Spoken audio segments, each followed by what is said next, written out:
নমস্কার সবাইকে। সবাই কেমন আছেন? আশা করছি সবাই ভালো আছেন। এটা আমার প্রথম ভিডিও ক্যামেরার সামনে। অনেক ভুল হবে জানি, অনেক না সব কিছুই হয়তো ভুল হবে, তো সবাই ক্ষমার দৃষ্টিতে দেখবেন। চলুন শুরু করি আজকের ভিডিওটা। তো এই যে প্রথমে ঘুম থেকে উঠে নাস্তা করে নিয়েছি, এরপর ঘরটা গোছাচ্ছিলাম, বিছানাটা পরিষ্কার করছি, তারপর ঘরটা একটু ঝাড়ু দিয়ে নিচ্ছি।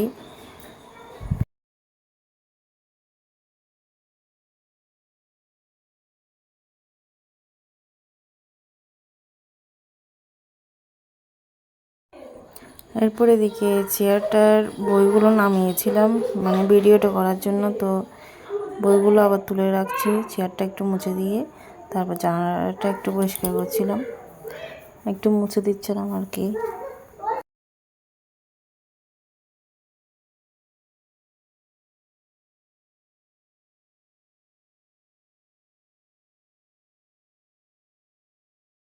এরপর এদিকে ফ্রিজ পরিষ্কার করেছি। দেখুন কত বড় বড় বরফ ফ্রিজে, 1.5 মাস পরিষ্কার করতে পারিনি ব্যস্ততার কারণে।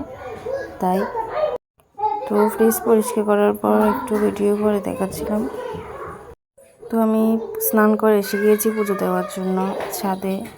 আর এই যে প্যান্ডেলটা দেখাচ্ছিলাম, ওইখানে আজকে আমাদের নিমন্ত্রণ ছিল, সেজন্য আর রান্না বান্না করতে হবে না। আর যে এদিকে আমার মেয়েটাও এসে গিয়েছি মন্দির থেকে, গীতা স্কুলে গিয়েছিল, যেহেতু একদিন শুক্রবার ছিল, শুক্রবারে তো এখানে মন্দিরে, তারপর আমি গীতা পড়া হয় তো এখানে গিয়েছিল।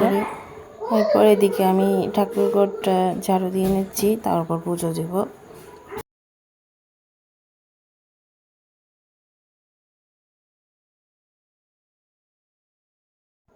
এদিকে গোপালকে আমি স্নান করিয়ে নিচ্ছি, তারপর সুন্দর করে পুজোটা দিয়ে নেব।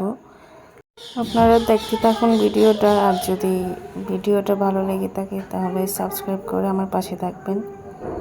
আর যদি পারেন, যদি ভালো লাগে ভিডিওটা, একটা লাইক করবেন।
আর এদিকে আমাদের সজনে গাছটা একটু দেখাচ্ছিলাম ছাদ থেকে, অনেকগুলো সজনে হয়েছে কিন্তু, দেখতে সুন্দর লাগছিল।